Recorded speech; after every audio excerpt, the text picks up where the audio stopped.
क्या आप सोच सकते हैं कि दुनिया के दो ऐसे देश जिनके बीच लगभग 12,000 किलोमीटर की दूरी है, जिनकी कोई साझा सीमा नहीं है और जिन्होंने कभी एक दूसरे के साथ कोई बड़ा सैन्य गठबंधन भी नहीं बनाया, आज अचानक एक दूसरे के इतने करीब क्यों आ रहे हैं?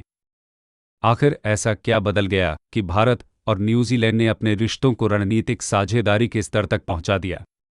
क्या यह सिर्फ व्यापार की कहानी है या इसके पीछे छिपी है चीन के बढ़ते प्रभाव की कहानी, इंडो पैसिफिक क्षेत्र की बदलती राजनीति और आने वाले समय में दुनिया की ताकतों के बीच बदलता हुआ संतुलन? और सबसे बड़ा सवाल, इस साझेदारी से भारत को क्या फायदा होगा? क्या यह आने वाले वर्षों में एशिया की राजनीति को प्रभावित कर सकती है? आज की इस वीडियो में हम सिर्फ खबर नहीं बताएंगे, बल्कि इसके पीछे का इतिहास, भू राजनीति, आर्थिक हित और भविष्य की रणनीति को भी गहराई से समझेंगे। तो चलिए शुरू करते हैं। भारत और न्यूजीलैंड की नई साझेदारी की शुरुआत। हाल ही में भारत और न्यूजीलैंड ने अपने द्विपक्षीय संबंधों को एक नए स्तर पर ले जाने का फैसला किया है।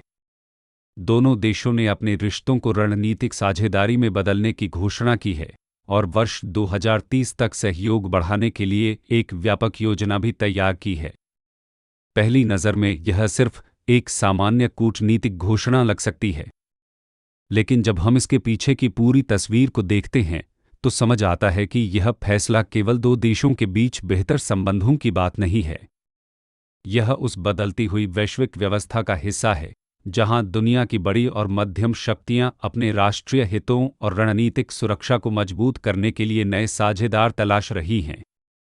इस साझेदारी में केवल व्यापार शामिल नहीं है, इसमें रक्षा सहयोग, समुद्री सुरक्षा, शिक्षा, विज्ञान, नई तकनीक, कृषि, निवेश, आपूर्ति श्रृंखला और इंडो पैसिफिक क्षेत्र में सहयोग जैसे कई महत्वपूर्ण विषय शामिल हैं। यानी यह समझौता केवल आज के लिए नहीं, बल्कि आने वाले कई वर्षों की रणनीति को ध्यान में रखकर किया गया है। लेकिन यहां सबसे बड़ा सवाल उठता है, आखिर अभी क्यों? भारत और न्यूजीलैंड के संबंध तो कई दशकों पुराने हैं, फिर अचानक इन्हें इतनी महत्वपूर्ण रणनीतिक साझेदारी में बदलने की जरूरत क्यों महसूस हुई? इस सवाल का जवाब समझने के लिए हमें लगभग 80 साल पीछे जाना होगा। ऐतिहासिक पृष्ठभूमि, भारत और न्यूजीलैंड के रिश्तों की कहानी। अगर आज हम भारत और न्यूजीलैंड की बढ़ती साझेदारी को समझना चाहते हैं तो हमें 1947 के दौर में जाना होगा। भारत ने 15 अगस्त 1947 को आज़ादी हासिल की। उसी समय दुनिया भी एक नए दौर में प्रवेश कर रही थी।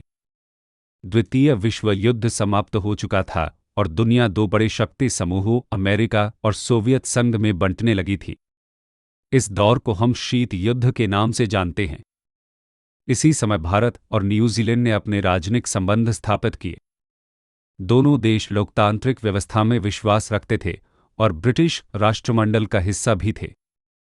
लेकिन समान मूल्यों के बावजूद दोनों देशों की विदेश नीतियां अलग अलग दिशा में विकसित हुईं। भारत ने गुटनिरपेक्ष नीति अपनाई। इसका उद्देश्य था कि भारत किसी एक महाशक्ति के प्रभाव में आए बिना अपने राष्ट्रीय हितों के आधार पर फैसले ले। दूसरी ओर न्यूजीलैंड ने अपनी सुरक्षा के लिए अमेरिका, ऑस्ट्रेलिया और अन्य पश्चिमी देशों के साथ करीबी रक्षा संबंध बनाए। उसकी विदेश नीति मुख्य रूप से प्रशांत क्षेत्र की सुरक्षा और समुद्री स्थिरता पर केंद्रित रही। यही कारण था कि कई दशकों तक भारत और न्यूजीलैंड के संबंध मित्रतापूर्ण तो रहे, लेकिन वे बहुत गहरे रणनीतिक संबंधों में नहीं बदल पाए। भारत के आर्थिक बदलाव और नई शुरुआत। फिर आया वर्ष 1991। भारत ने आर्थिक सुधारों की शुरुआत की। भारतीय अर्थव्यवस्था दुनिया के लिए खुलने लगी और भारत ने नए व्यापारिक और रणनीतिक साझेदारों की तलाश शुरू की। इसके बाद वर्ष 2014 में भारत ने अपनी पूर्व की ओर देखो नीति को और अधिक सक्रिय बनाया। इसका उद्देश्य केवल दक्षिण पूर्व एशिया के देशों के साथ व्यापार बढ़ाना नहीं था, बल्कि पूरे इंडो पैसिफिक क्षेत्र में भारत की रणनीतिक भूमिका को मजबूत करना भी था। दूसरी तरफ न्यूजीलैंड भी बदलती वैश्विक परिस्थितियों का सामना कर रहा था। चीन उसके बड़े व्यापारिक साझेदारों में से एक बन चुका था। लेकिन जैसे जैसे इंडो पैसिफिक क्षेत्र में प्रतिस्पर्धा बढ़ी, न्यूजीलैंड ने महसूस किया कि केवल एक बड़े बाजार पर निर्भर रहना लंबे समय में जोखिम पैदा कर सकता है। इसीलिए न्यूजीलैंड ने अपने अंतर्राष्ट्रीय संबंधों में विविधता लाने की कोशिश की। भारत अपनी तेजी से बढ़ती अर्थव्यवस्था, विशाल बाजार, तकनीकी क्षमता और हिंद महासागर में बढ़ती भूमिका के कारण न्यूजीलैंड के लिए एक महत्वपूर्ण साझेदार बनकर उभरा। यानी आज जो रणनीतिक साझेदारी हम देख रहे हैं, वह अचानक लिया गया फैसला नहीं है। यह लगभग 8 दशकों में बने विश्वास, साझा लोकतांत्रिक मूल्यों, आर्थिक अवसरों और बदलते वैश्विक शक्ति संतुलन का परिणाम है। लेकिन असली कहानी अभी बाकी है। आखिर इंडो पैसिफिक इतना महत्वपूर्ण क्यों बन गया है? और क्यों दुनिया की लगभग हर बड़ी शक्ति अब इसी क्षेत्र पर अपना ध्यान केंद्रित कर रही है? भारत न्यूजीलैंड साझेदारी का भविष्य। लेकिन अब सबसे बड़ा सवाल, क्या भारत और न्यूजीलैंड की यह नई साझेदारी वास्तव में दुनिया की राजनीति को बदल सकती है?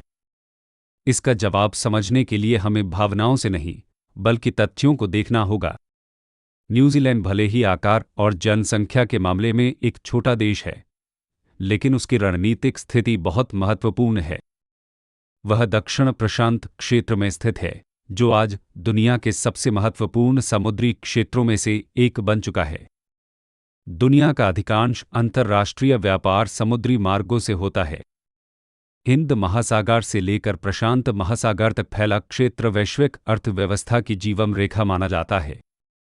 यही कारण है कि अमेरिका, चीन, भारत, ऑस्ट्रेलिया, जापान और कई अन्य देश इंडो पैसिफिक क्षेत्र पर विशेष ध्यान दे रहे हैं।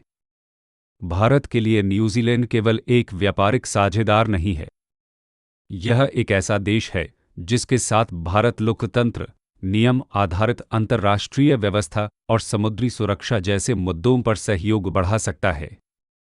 वहीं न्यूजीलैंड के लिए भारत दुनिया की सबसे बड़ी और तेजी से बढ़ती अर्थव्यवस्थाओं में से एक है।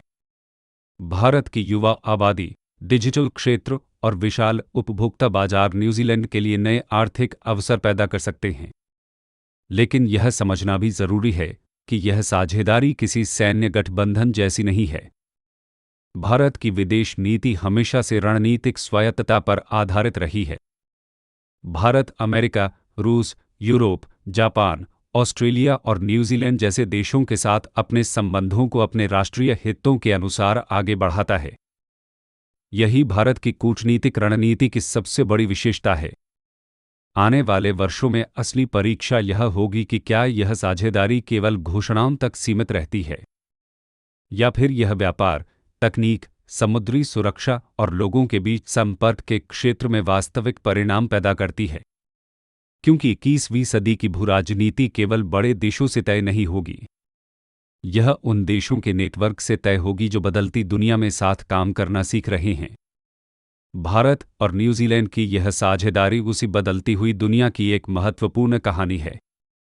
एक ऐसी दुनिया जहां समुद्री रास्ते, तकनीक, आपूर्ति श्रृंखलाएं और रणनीतिक साझेदारियां आने वाले समय की ताकत को निर्धारित करेंगी। अब सवाल आपसे है, क्या भारत को इंडो पैसिफिक क्षेत्र में अपनी भूमिका और मजबूत करनी चाहिए? और क्या न्यूजीलैंड जैसे देशों के साथ बढ़ती साझेदारी भारत के वैश्विक प्रभाव को बढ़ा सकती है? अपनी राय कमेंट में जरूर बताइए। अगर आपको ऐसी गहराई से समझाई गई अंतर्राष्ट्रीय राजनीति और भूराजनीति की कहानियां पसंद हैं, तो जुड़े रहिए, क्योंकि दुनिया बदल रही है और इसे समझना पहले से ज्यादा जरूरी हो गया है।